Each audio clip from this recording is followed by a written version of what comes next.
Good morning, friends.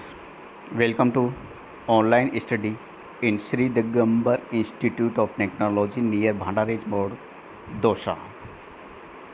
This is JP Yadav from Electrical Department. Today is my topic Introduction of Waveguide. It's in syllabus of RTU Electromagnetic Waves in 5th sem Electric. Introduction of waveguides. In previous sections, we will discuss about transmission lines. We study about transmission lines, types of transmission lines, and wave current equation, voltage equation, characteristics impedance, input impedance, reflection coefficient, and propagation constant, like that. In transmission lines, the waveguides are a part of transmission line. Waveguide is a part of transmission line. Coaxial cable are transmission lines.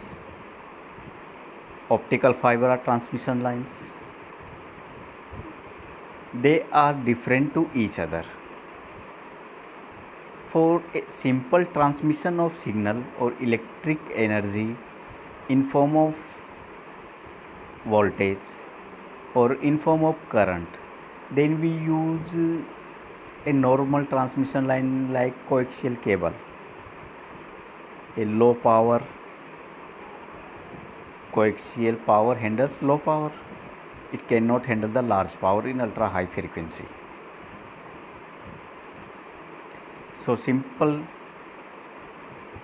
or we can say a low power signal in form of voltage or current, we can use a coaxial cable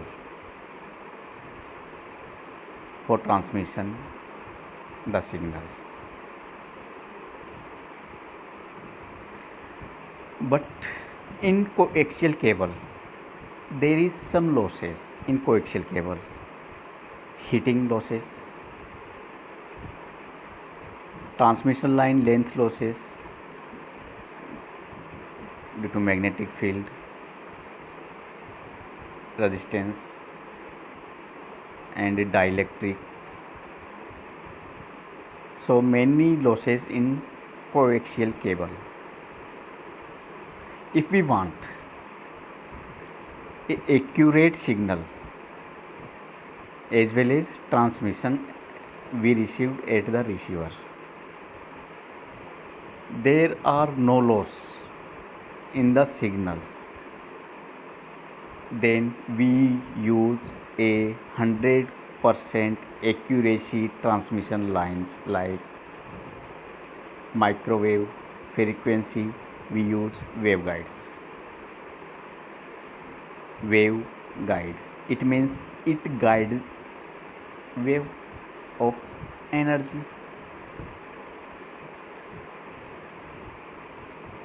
Coaxial cable guide provide a path from one place to another place to destination of energy signal in form of voltage or current. But the level of this signal is low. In domestic purpose, industrial purpose, we use coaxial cable.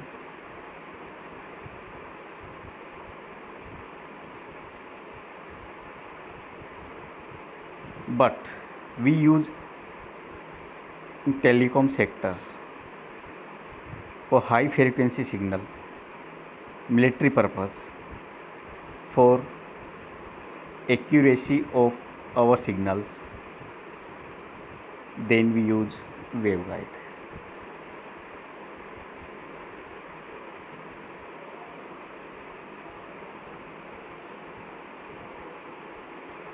Introduction of waveguides. So we details study about waveguides, types of waveguide, Working of waveguides,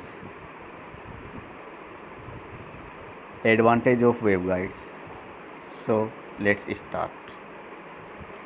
In a waveguide, energy is transmitted in the form of electromagnetic waves. New terms: electromagnetic waves, electric and magnetic waves. In coaxial cable, only electric waves are moved. And in waveguide, we use electric and magnetic waves, combined electromagnetic waves in waveguide. Okay, so in a waveguide, energy is transmitted in the form of electromagnetic waves. Whereas in transmission line, it is transmitted in the form of voltage and current. Main difference is that in waveguide, electric and magnetic waves are present, but in coaxial cable, the signals are in form of voltage and current. Second point, conduction of energy take place not through the wall, whose function is only to confine this energy, but through the dielectric filling the waveguide, which is usually air.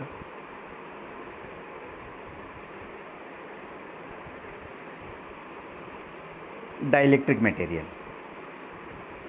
are not used in waveguides.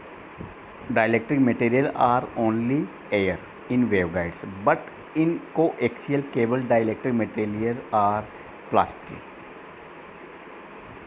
So energy are losses due to dielectric material. In waveguides, we not use dielectric materials, so energy are not lost due to dielectric.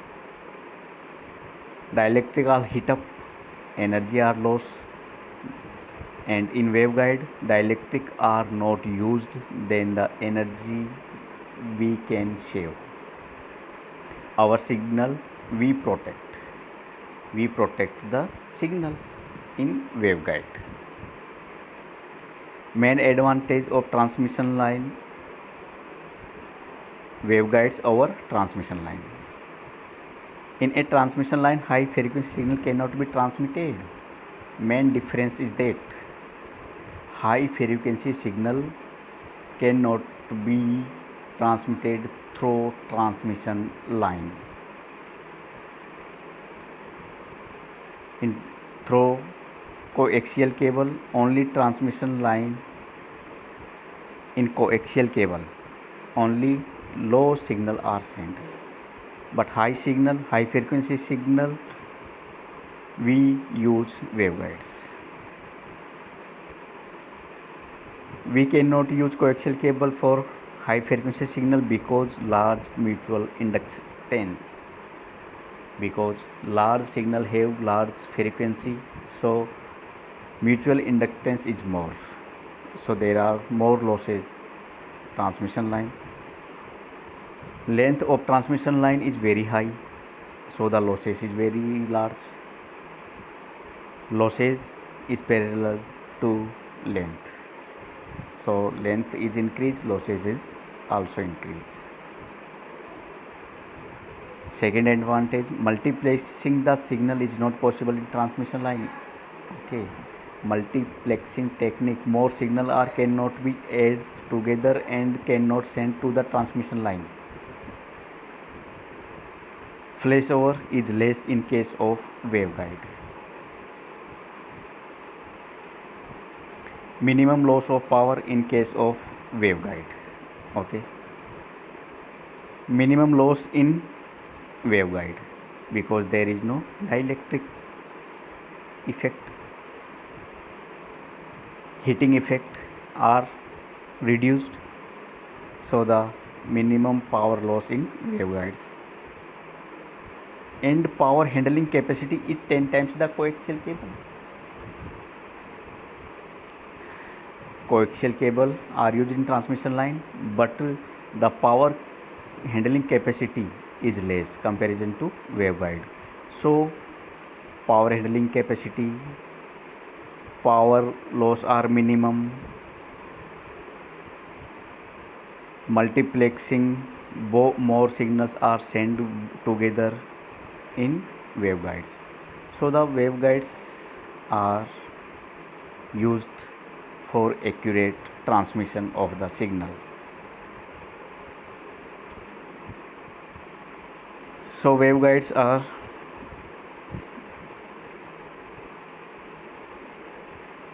mechanical simplicity.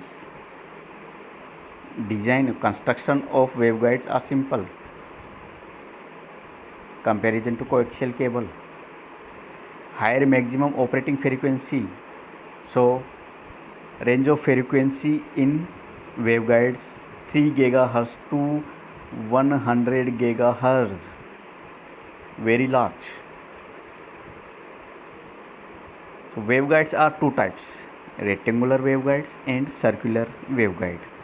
According to name, rectangular waveguides are in rectangular form, circular waveguide are in circular form.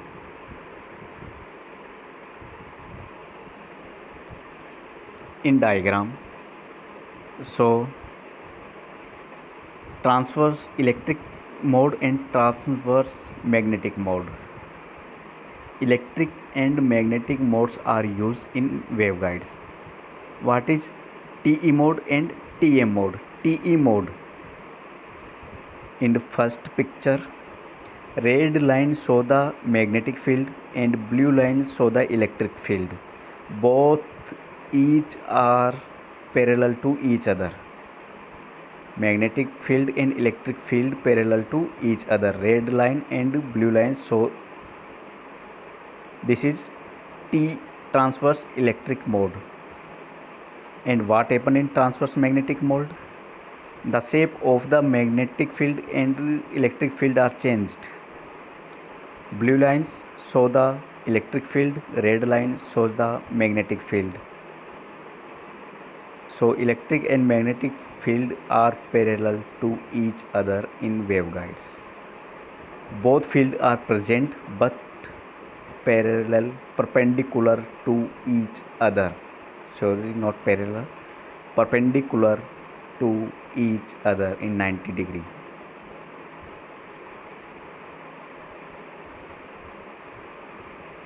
Okay. Reflection of waveform in conducting plane. How takes place a reflection in waveguides? So in this diagram, Vi is the incident waveform, Vr is the reflected waveform. Incident and reflection take place on the walls, and Vn is the normal velocity. V and Vg are components of Vr. So in diagram, Vn and Vg. Vr is the component of Vn and Vg. Vi incident velocity, Vr reflected velocity of the incident signal of the wave. TEM transverse electromagnetic. In TEM, electric, magnetic and propagation of wave should be perpendicular to each other.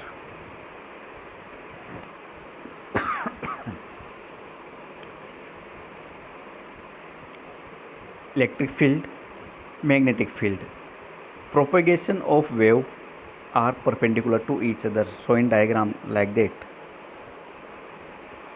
So blue line and red line are perpendicular to each other.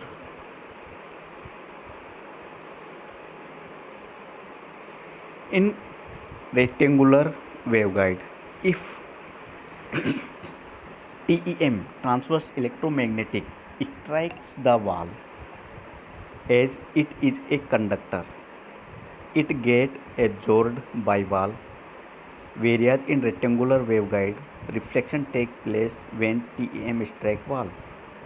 Therefore TEM cannot be propagated through rectangular waveguide but in circular waveguide. In rectangular waveguide,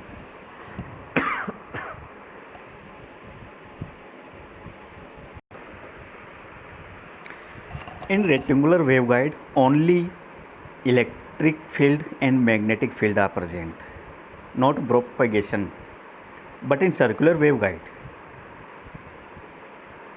electric, magnetic and propagation, three fields are present. So we can say only TE, transverse electric and transverse magnetic fields are possible in rectangular waveguide. TE, transverse electric field is perpendicular to the propagation of wave. TM, transverse magnetic field is perpendicular to propagation of wave.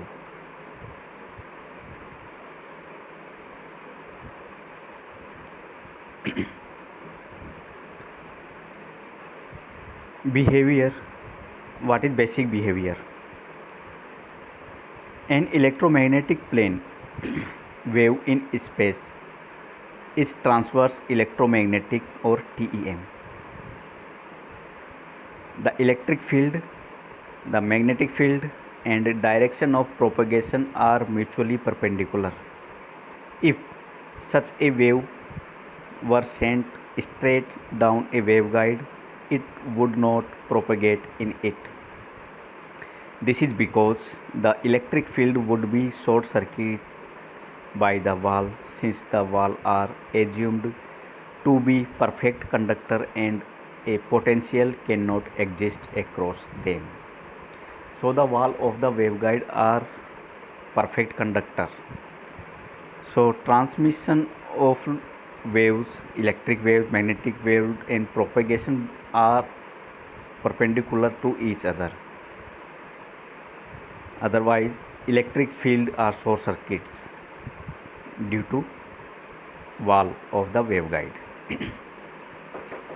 What must be found in some method of propagation which does not require an electric field to exist near a wall? So electric field not exist near the wall and simultaneously the parallel to it. This is achieved by sending the wave down the waveguide in a zigzag fashion, bouncing it off the wall and setting off a field. So the wave of signal are in zigzag fashion.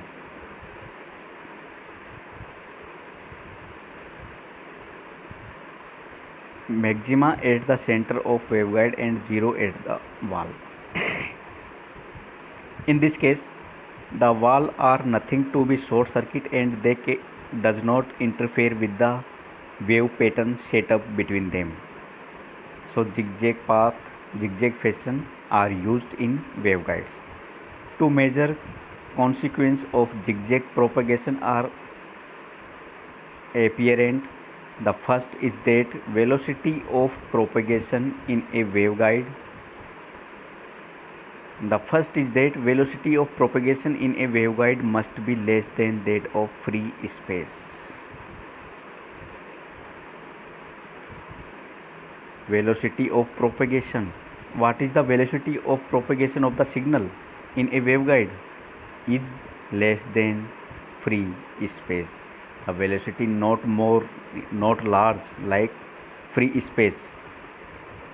So these are the limitations of signal in waveguides. First, zigzag fashion are used and velocity of waveguide is less than free space.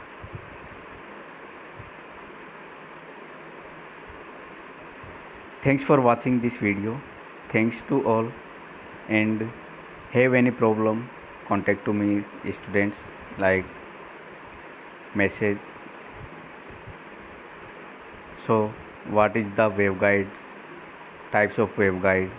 We discuss in details one by one. Circular waveguide and rectangular waveguide. These are in rectangular form and circular waveguide are in circular form. So in rectangular waveguide, only magnetic and electric field are present, both are perpendicular to each other.